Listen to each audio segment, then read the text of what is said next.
So we have some special guests with us today again. They wanted to get a better view.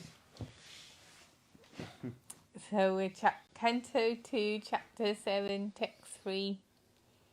And we've started a new chapter which is scheduled incarnations with specific functions. Om Namo Bhagavate Vasudevaya. Om Namo Bhagavate Vasudevaya. Om Namo Bhagavate Vasudevaya. Alright, text 3. Along with 9 women, and in brackets his sisters, the Lord then appeared as the Kapila incarnation, being the son of the Prajapati Brahmana Kadama and his wife Devahuti. He spoke to his mother about self-realization, by which in that very lifetime she became fully cleansed of the mud of the material modes and thereby achieved liberation, the path of Kapila. Purport. The instructions of Lord Kapila to his mother Devahuti are fully described in the 3rd canto of the Srimad Bhagavatam, chapters 25 to 32. And anyone who follows the instructions can achieve the same liberation obtained by Devahuti. The Lord spoke the Bhagavad Gita, and thereby Arjuna achieved self-realization. And even today, anyone who follows the path of Arjuna can also attain the same benefit as Sri Arjuna. The scriptures are meant for this purpose. Foolish, unintelligent persons make their own interpretations by imagination and thus mislead their followers, causing them to remain in the dungeon of material existence. However, simply by following the instructions imparted by Lord Krishna or Lord Kapila, one can obtain the highest benefit even today. The word Atmagatim is significant in the sense of perfect knowledge of the Supreme. One should not be satisfied simply by knowing the qualitative equality of the Lord and the living being. One should know the Lord as much as can be known by our limited knowledge. It is impossible for the Lord to be known perfectly as He is, even by such liberated persons as Shiva or Brahma.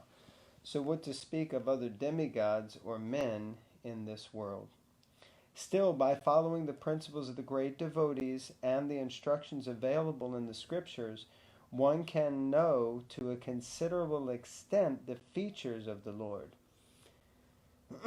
His Lordship, Kapila, the incarnation of the Lord, instructed his mother fully about the personal form of the Lord, and thereby she realized the personal form of the Lord and was able to achieve a place in the Vaikuntha Loka, where Lord Kapila predominates. Every incarnation of the Lord has his own abode in the spiritual sky. Therefore, Lord Kapila also has his separate Vaikuntha planet. The spiritual sky is not void.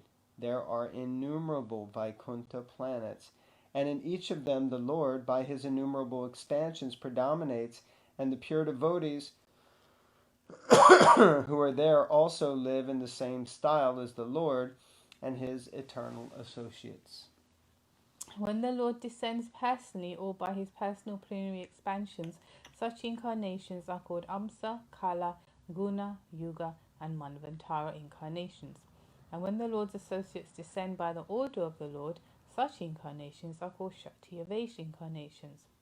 But in all cases, all the incarnations are supported by the invulnerable statements of the authorized scriptures, and not by any imagination of some self-interested propagandists.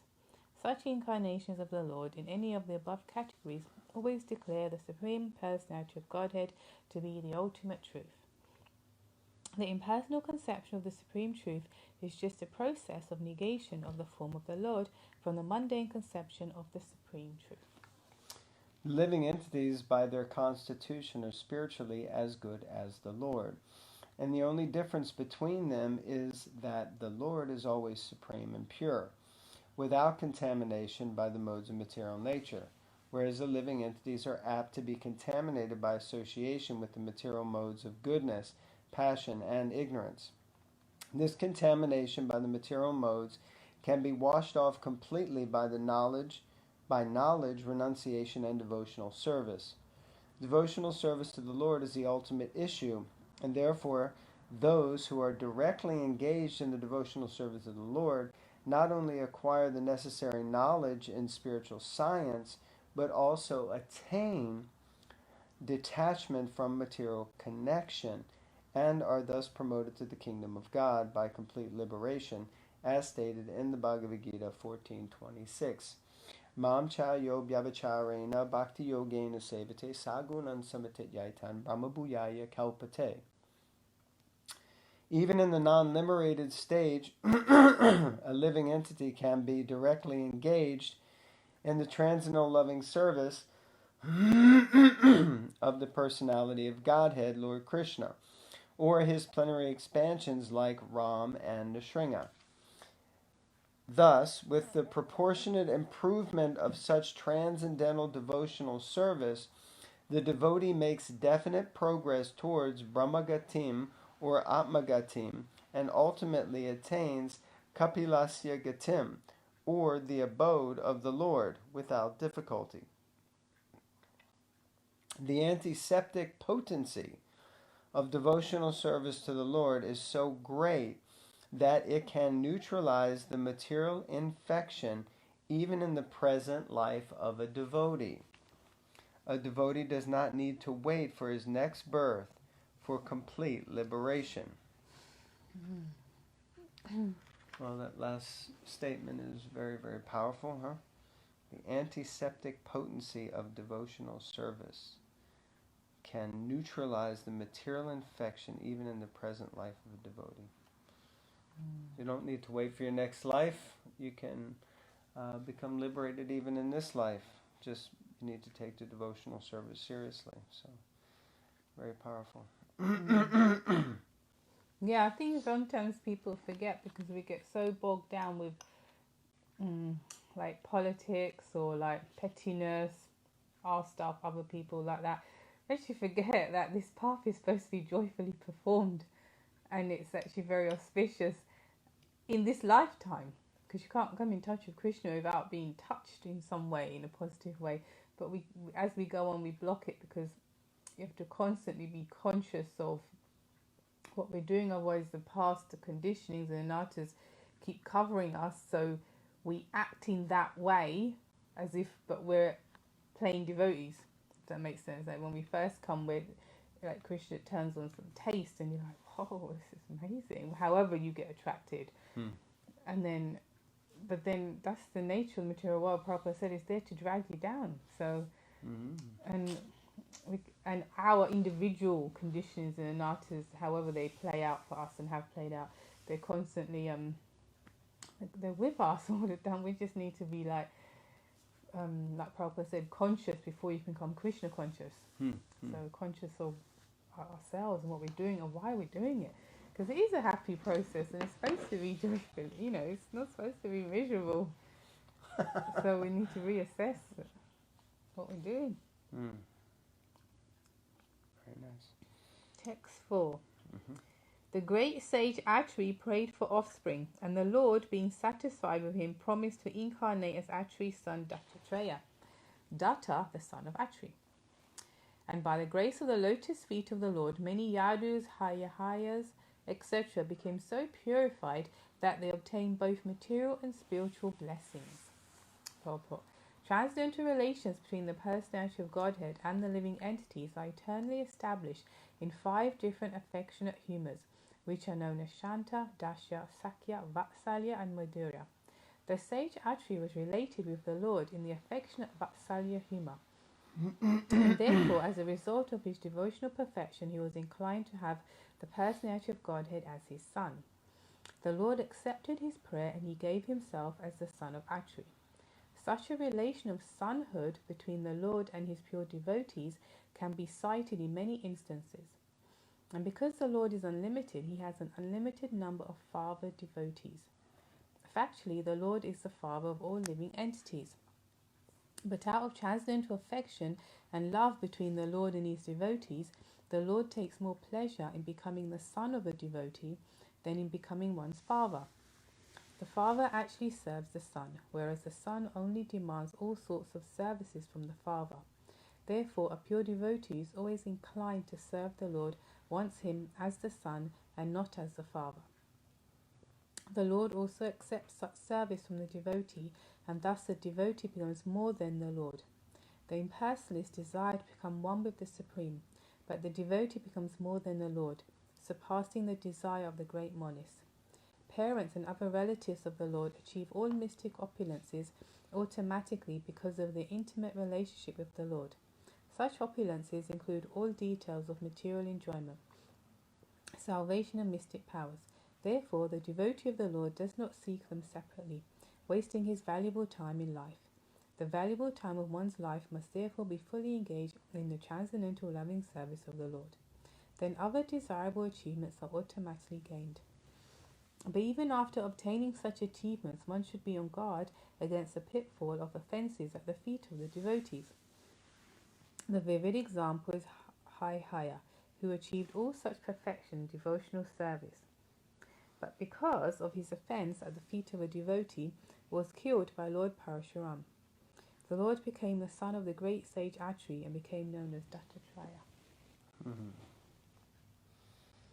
Interesting that the Lord is so pleased with his devotee that he takes, as we know in the case of Arjuna, he takes a subservient position as the driver of the chariot. And in this situation, and as it's saying, in many situations, he can be millions of fathers, unlimited number of fathers. Then he takes the position of a child, of the son of his devotee, or like that. So, quite amazing, Krishna's mercy. It's not something you hear about really in other, from other religions or other scriptures. Even you don't really hear so much about that kind of thing happening. So, really opens up the personality of God, of Godhead, really.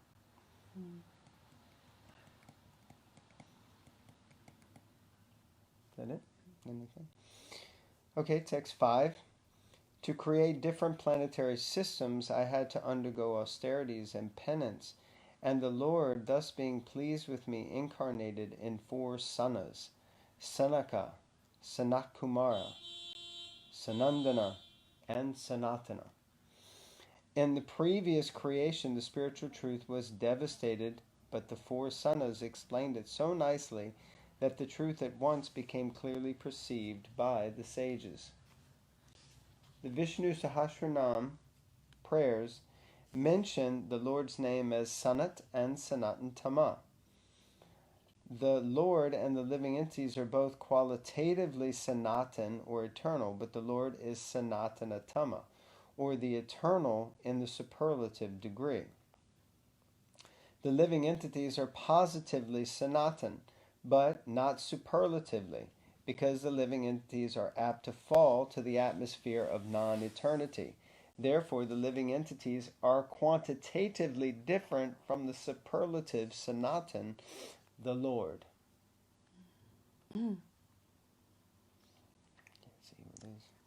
The word son is also used in the sense of charity. Therefore, when everything is given up in charity unto the Lord reciprocates by giving himself unto the devotee.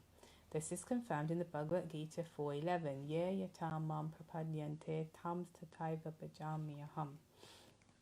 Brahmaji wanted to create the whole cosmic situation as it was in the previous millennium, and because in the last devastation knowledge of the absolute truth was altogether erased from the universe, he desired that the same knowledge be renovated.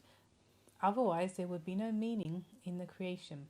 In every millennium of creation, transcendental knowledge is a prime necessity of the ever-conditioned soul, if the ever-conditioned souls are to be given a chance of liberation. This mission of Brahmaji was fulfilled by the grace of the Lord, when the 4 Sanas, namely Sanaka, Sanandana, Sanatan, and Sanatkumara, appeared as his 4 sons. These 4 Sanas were incarnations of the knowledge of the Supreme Lord, and as such they explained transcendental knowledge so explicitly that all the sages could at once assimilate this knowledge without the least difficulty. By following in the footsteps of the four Kumaras, one can at once see the Supreme Personality of Godhead within himself.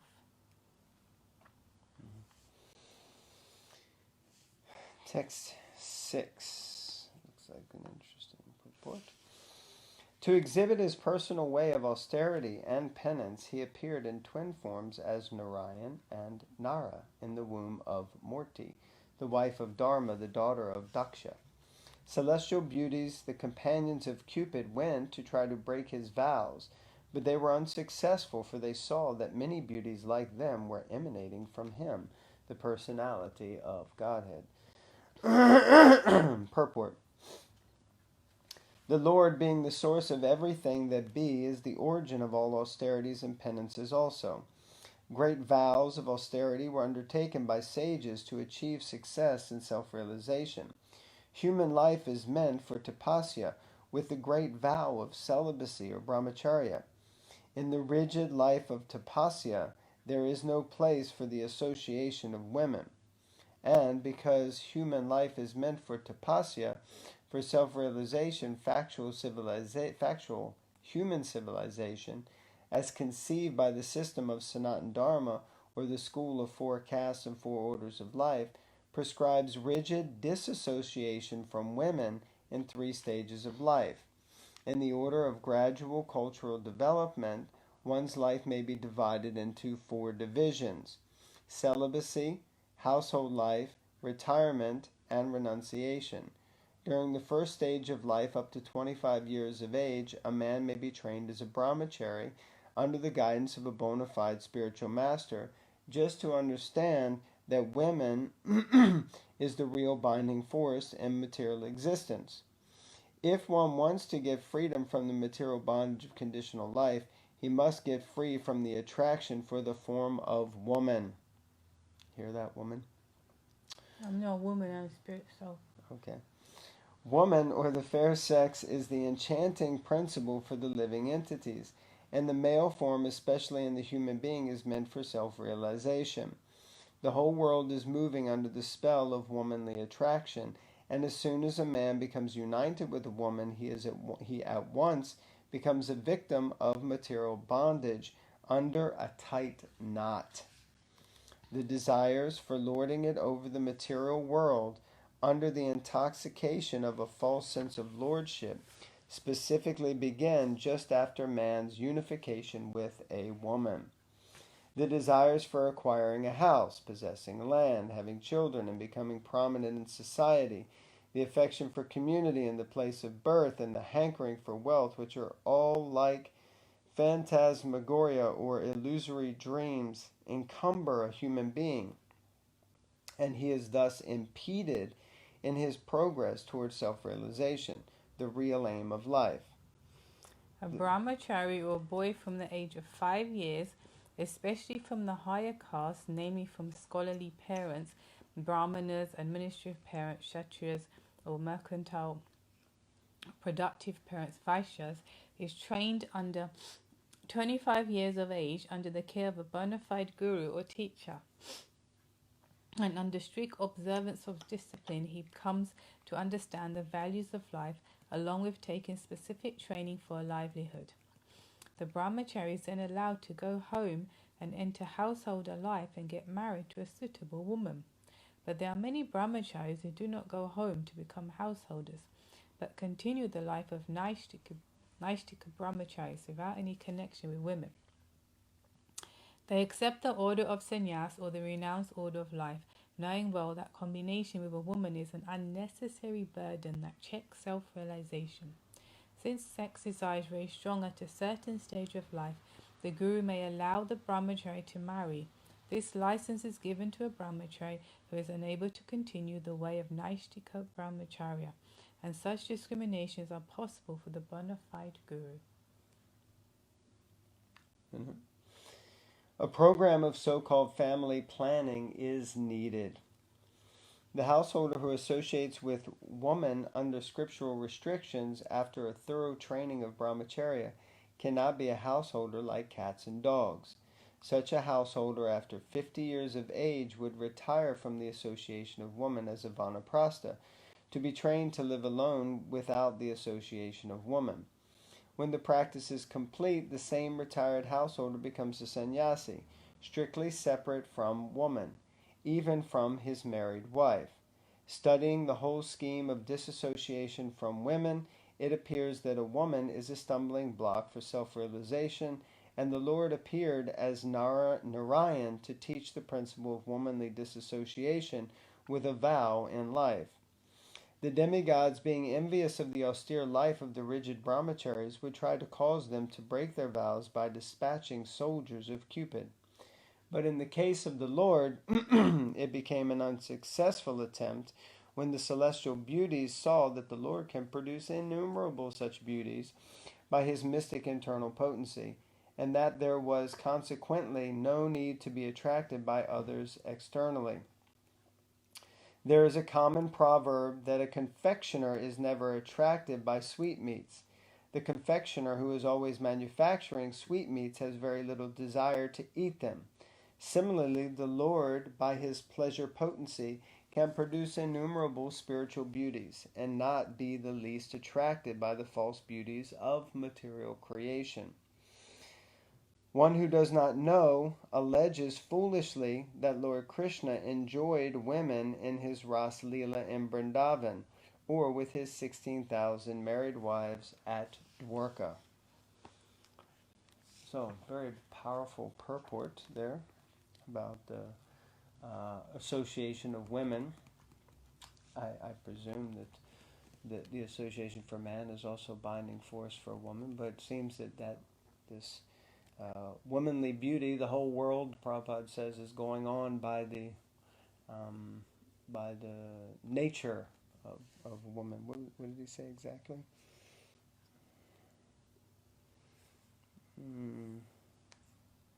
The whole world is moving under the spell of womanly attraction. What do you have to say about that? Anything? Yeah, because generally men are weaker in that sense. Then the needs they have are different.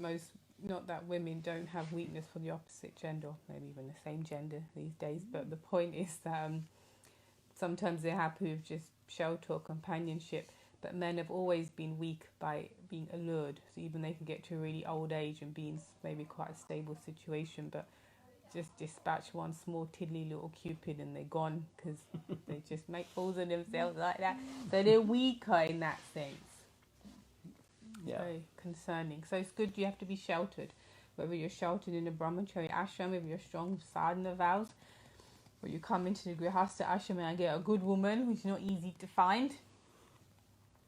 And then you can carry those strong sadhana vows and strong association which have created good fibers in the brain to go on to vanaprastha and then sannyas. But if your foundation is weak, it will be a disaster to go on. Very nice. Thank you. Very deep. You. Thank you. Okay, I think that's it for today. I'll just read one more. Okay, there you Let's go. see. Let's see. Yeah, just one more. Right, text 7. Great stalwarts like Lord Shiva can, by their wrathful glances, overcome lust and vanquish him, yet they cannot be free from the overwhelming effects of their own wrath. Such wrath can never enter into the heart of him, that's the Lord, who is above all this. So how can lust take shelter in his mind? Purport. When Lord Shiva was engaged in severely austere meditation, Cupid, the demigod of lust, threw his arrow of sex desire. Lord Shiva, thus being angry at him, glanced at Cupid in great wrath, and at once the body of Cupid was annihilated. Although Lord Shiva was so powerful, he was unable to get free from the effects of such wrath. But in the behavior of Lord Vishnu, there is no incident of such wrath at any time. On the contrary, Bhrigu Muni tested the tolerance of the Lord by purposefully kicking his chest.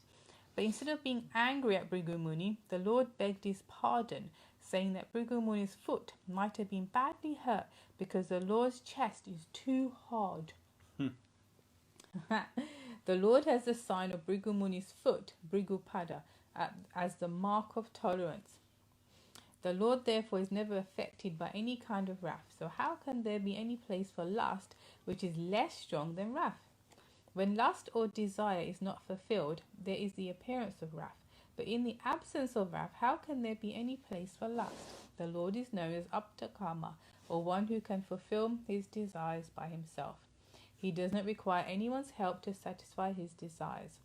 The Lord is unlimited, and therefore his desires are also unlimited.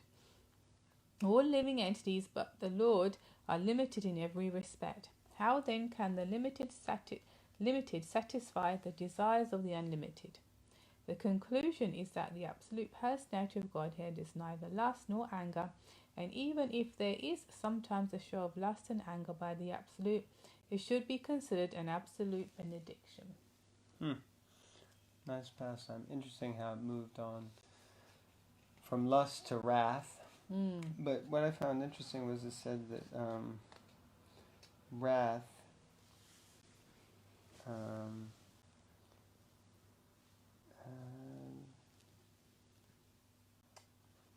unless you desire, the Lord therefore is never affected by any kind of wrath, so how can there be any place for lust, which is less strong than wrath? So it seems to imply that lust is less strong than wrath. But I always understood that that actually lust is the cause of wrath, because one has lusty desires and that leads to anger. So lust leads to crowd. So that's what I always understood. So my assumption was that therefore lust is stronger than wrath. No, because it causes anger, so it's gone up to the next level.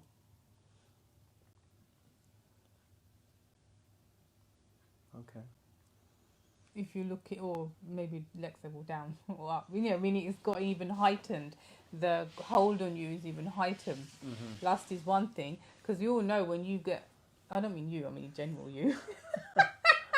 When one gets annoyed, it does consume you, and there's almost a sense gratification or like a perverse pleasure that you know you've lost it, and then you just go on, you just keep going. And I don't mean someone gets physical and that's something else, but it's like just the anger, it just pollutes you and covers you, and by the time you finish you think, God, why did I say that, why did I do that? And no matter how many sorries you say and this and that, you just can't wipe that clean, that stain that's occurred there because of that anger. So that's how I see those qualities. It's like it just gets worse and worse, and then you're delusioned, and then you cause so many offenses, and then you just finished, either because you cause offenses or you yourself are just so disturbed. It's over. Game over. Okay, I'll buy that for $1. Okay, thank you all very much. Hare Krishna. Hare Krishna. Reminder, we still have some books. Marathon is almost finished, but it is that time of the year. Special blessings from God Nitai says they just touched the book. Haribo. Okay, Hare Krishna. Hare